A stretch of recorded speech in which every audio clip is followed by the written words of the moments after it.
amazing ripple effect for ourselves as well as for everyone we come into contact with.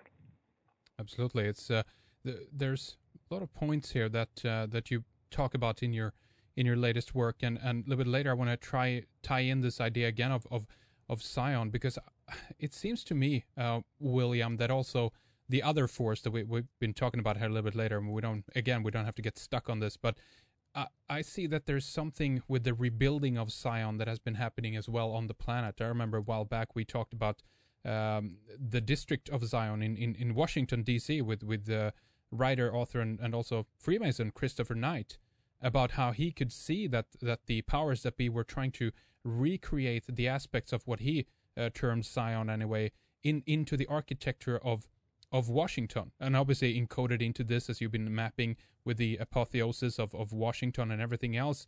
This comes along with that.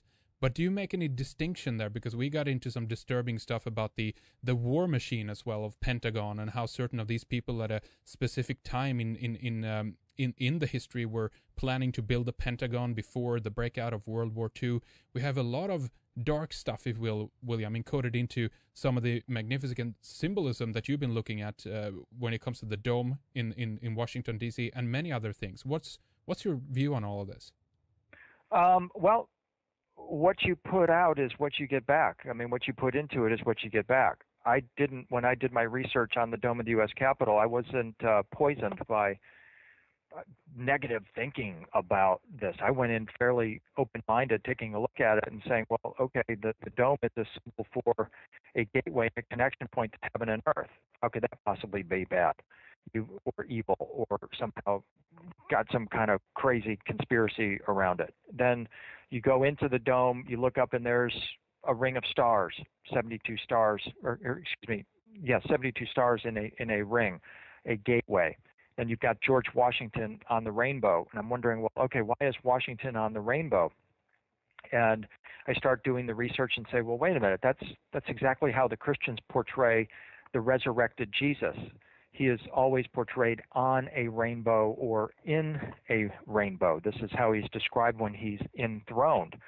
Where is the throne of Christ? Because it seems that George Washington might be sitting on that same throne. Well, when you go into the book of Hebrews, you find out that there is a holy city, a heavenly Jerusalem. It's called Sion. It's spelled with an S. It means the pure place, the perfect place. It means the place of peace. And you find out that this heavenly Jerusalem, Sion, is in fact inhabited by a company of angels, but not just angels. The book of Hebrews tells us that Sion, which is, I believe, located at the center of the galaxy, and we'll talk about how I derived at that belief, Sion is actually inhabited by just humans made perfect.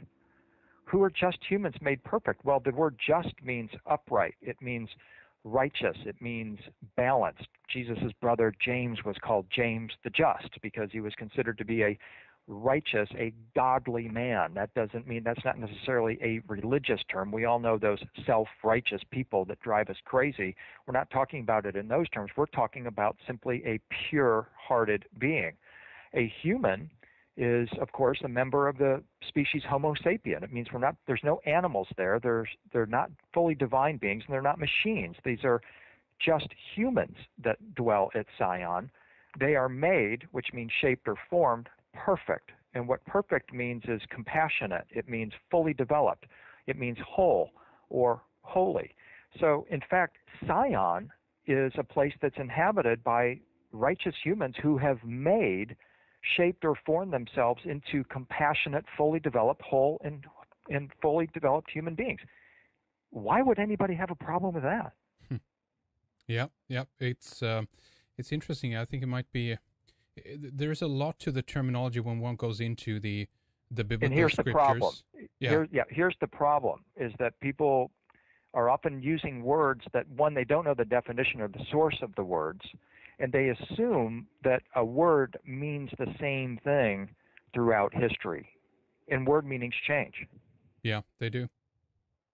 Babel is a very good example of that. It originally meant the ladder, tower, or stairway to heaven. Then after the Old Testament, God demolished that ladder, tower, or stairway, the Hebrew scribes changed the meaning of the word to confusion or nonsense, which is what it presently means. So there's an example of how this happens. And I just feel like what happens is people get hung up on words and don't really try to find the source material. They repeat definitions of words without doing their own research on them.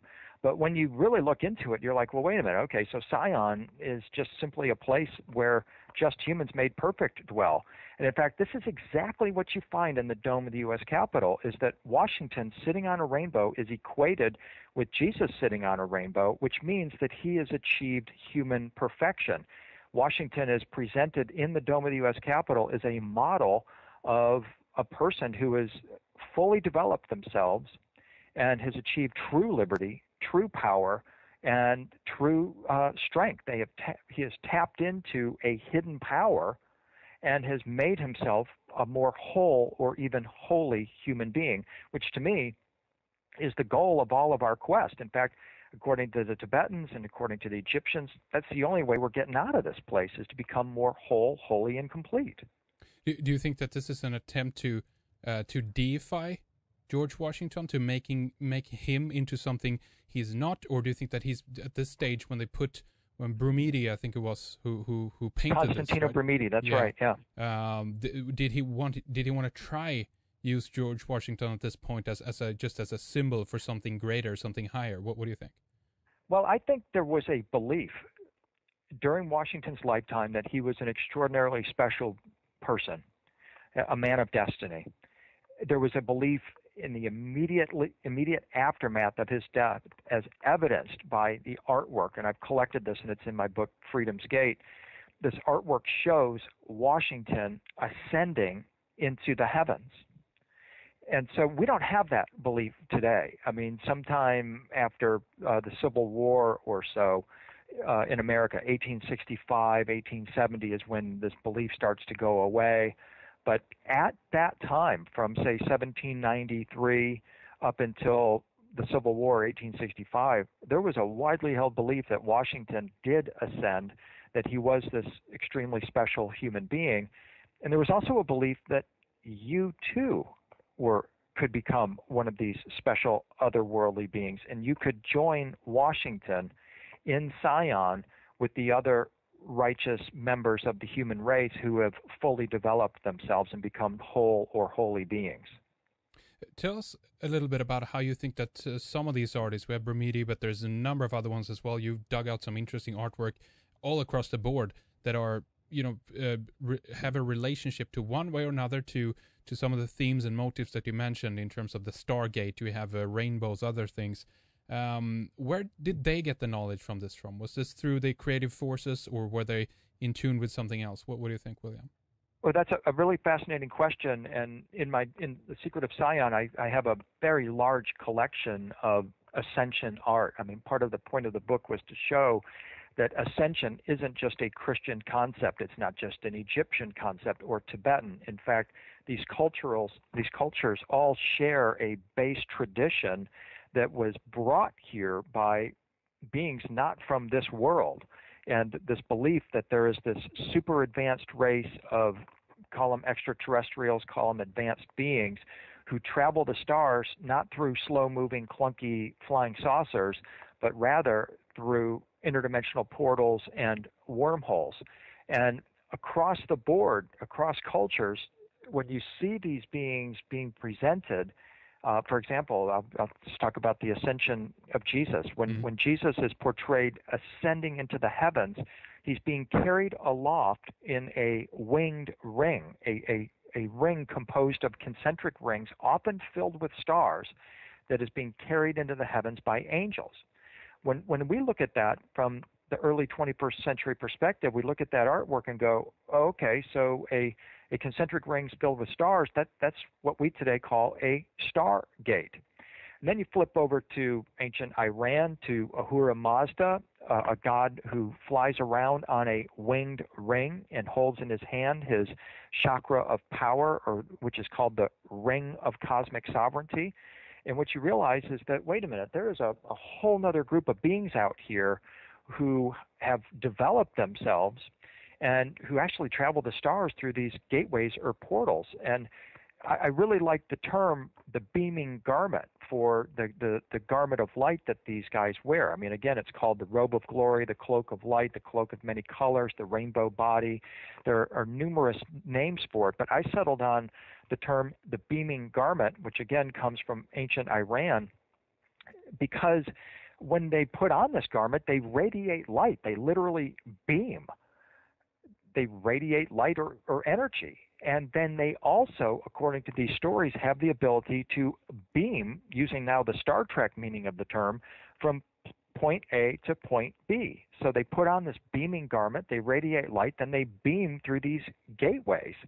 And this is borne out in the story of Jesus. I mean, after the resurrection, he appears to the Apostle Paul in a flash. Well, how else are we to interpret this except that he is an illuminated being, a being of light? In the Gnostic tradition, we find numerous references to Jesus appearing to the disciples after the crucifixion and ascension. And whenever he appears, there's a notation that the heavens opened.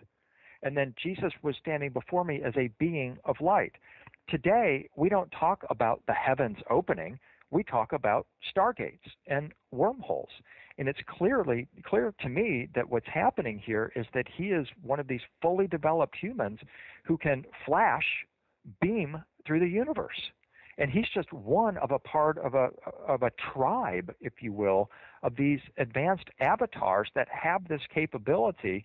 They are still here, and they are attempting to get us to wake up to this reality and to begin to put some focus on ourselves to join this tribe. Mm-hmm. And it's interesting. In the meantime, it feels like we and maybe many others, specifically, I think of the elite as well, have maybe gotten stuck on this idea that it's a material thing, that they're trying to physically open this with a machine or with some kind of really powerful tool, if you know what I mean. Do you think that we're deluding ourselves a little bit? We're not getting the whole picture here, basically. I think so, but I'm here and willing to be shown differently. Please take me and show me this machine. I've done research on the particle accelerator at CERN. Yeah. I know that there are Russian scientists, mathematicians that say they're building a time travel machine there, a teleportation device. The physicists at CERN actually say that. And I'm thinking, well, that's a very good possibility. But what I'm saying is that based on the research that I've done into the ancient world and the existence of these gateways and beings that have been coming and going virtually since the beginning of recorded history, they never did so with a machine. What they did, though, is they had this transformative teaching that anybody could tap into that would enable them to put on the beaming garment and beam themselves. In a way, that means that the body is the machine or the tool the body is that we can use. Absolutely the machine, and that's the diversion to me. Yeah. Because if you're looking for a machine out here, I mean, everybody's looking for the Ark of the Covenant. Where's the Ark of the Covenant? Is it in Ethiopia, or where is it? Well, according to this tradition, the Ark of the Covenant is your first three chakras, and the reason why archaeologists can never find the Ark of the Covenant is because they're always sitting on it. And I mean, that's the old joke, isn't it? Yeah. Oh, the gods got together. They have this secret. They want to hide this secret from humanity. Should we bury it in the ocean? No, they'll create a submarine. They'll be able to find it. Well, let's put it up high on the mountain. Oh, no, they'll be able to climb that mountain. Well, we should bury it out in the desert. No, someone will find it. Oh, I know. Let's put it inside them. They'll never think to look there. Well, and that's from their point of view, that's a really good strategy, isn't it? To confuse and in that sense occupy your mind with other things, and also at the same time claiming that things that are pertinent to looking into your own spiritual self, down to certain divination tools, if you will, astrology and things like that, are really on an external way frowned upon. But then I believe that they are using these tools themselves to try to get closer to something, whatever they're like actually searching for, William. But in that sense, it's a clever strategy. And I mean, how did humanity end up in the dark ages, if you know what I mean, when we allegedly had such great and vast knowledge in the past, and all of a sudden things are just going incredibly downhill. It's a mystery to me. I don't know what happened. Yeah, well, I always like to point to, there was an invention by an anonymous